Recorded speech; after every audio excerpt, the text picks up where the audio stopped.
Y bueno, está con nosotros mi querido Rodrigo Pacheco y pues por supuesto vamos a hablar de una cosa importante, tiene que ver con los cambios en las Afores.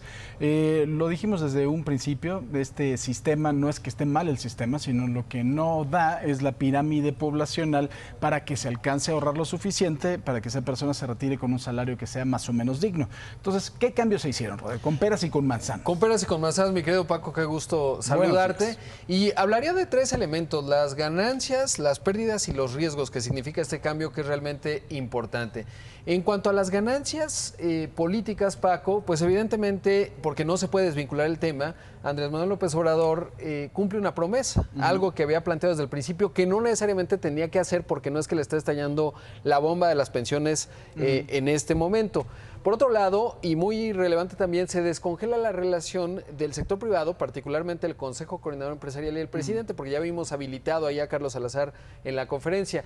Además, también ganancias, se desactiva la desaparición del sistema de pensiones, porque te acuerdas que flotaron varias propuestas de los sindicatos, del Senado, en donde se hablaba de desaparecer el sistema individualizado de ahorro para el retiro. Y en tercer lugar, porque evidentemente se atiende lo más importante, y es que finalmente va a haber una mejor compensación para los trabajadores, y eso es otro de los elementos importantes que hay que considerar. Ahora, aquí la lana y el esfuerzo lo están poniendo los empresarios, va a venir de parte de ellos. De parte de ellos, básicamente ese es el asunto.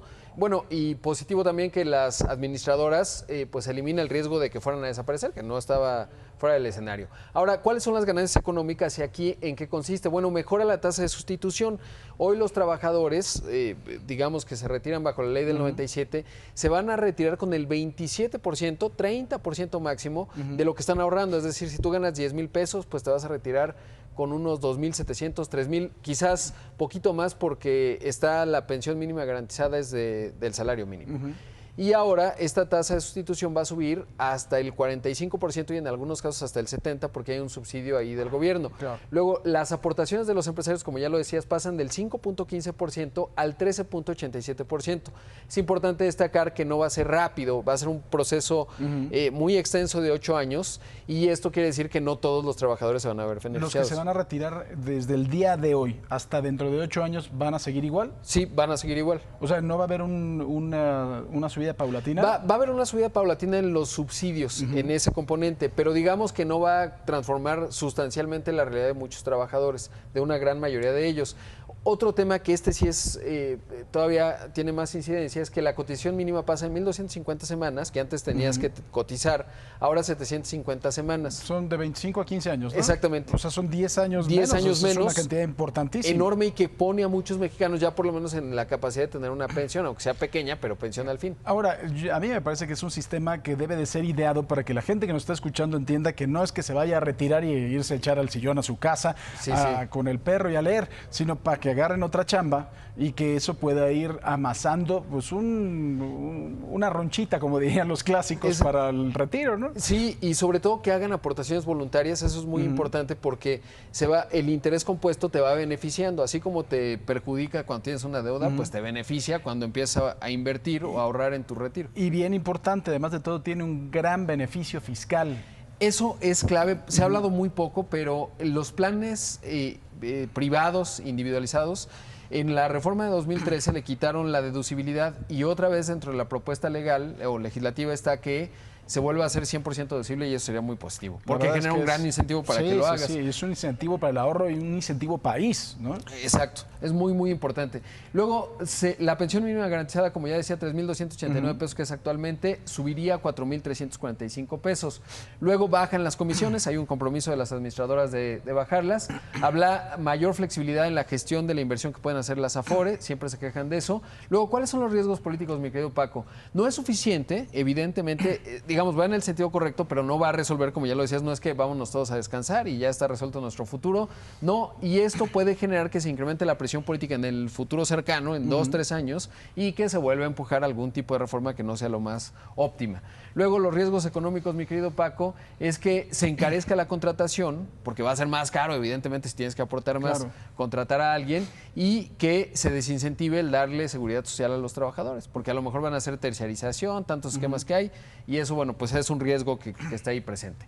Luego, en las pérdidas políticas no le veo ninguna, la verdad es que aquí veo puras ganancias, ganaron los empresarios, ganó el presidente, ganó la clase política que lo impulsó. Y ganan los trabajadores. Y ganan los trabajadores, muy virtuoso todo. Luego hay otra pérdida, que esa, pues hay que decirla, el 60% de los trabajadores en México están en la informalidad, no tienen seguridad social, ya sea que trabajan para empresas formales o que tienen un puesto en la calle, pues no están protegidos. Y es un gran volumen de mexicanos, son todos los mexicanos, básicamente 60%, pues son muchísimos. Y más importante aún es que no hay incentivos para formalizar a los trabajadores, es decir, hoy una empresa que está en la informalidad, que incluso no paga impuestos, vamos a pensar un puesto de tacos ya muy sofisticado o un taller mecánico que no paga impuestos, pues no tiene ningún incentivo con esta reforma. ¿Para qué, no? ¿Cómo para qué? No, y si te cuesta más caro, porque además vas a tener que aportar más, pues menos incentivos. Sería importante que esa parte se resuelva, pero en general me parece, Paco, que va en el sentido correcto. Ahora, un último ejemplo, decir que, por ejemplo, alguien que gana 10,000 pesos mensuales, poco más de entre 2 y 3 salarios mínimos, pues estaría jubilándose actualmente con unos 3,200 pesos, como ya decíamos, 3,000. Y ahora podría llegar hasta 7,000 pesos, que obviamente no alcanza mucho para una familia, mucho menos para una persona de la tercera edad, porque en la parte, digamos, hasta 3 salarios mínimos habrá una serie de incentivos de subsidios del gobierno federal que ayudarán, digamos, a que aumente en ese porcentaje. Pero el mensaje clave, como ya lo decías, Paco, es hay que ahorrar, ya sea en aportaciones voluntarias o en un sistema privado de pensiones.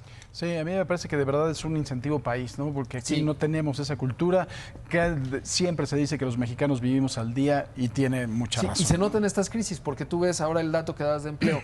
Pierden el empleo, se pierde el empleo y muy rápidamente pasa una precariedad económica muy severa. No hay con qué hacer frente a una situación extraordinaria como esta. Así es. Gracias, mi querido Rodrigo. Mi querido Paco. Gracias y buenos días.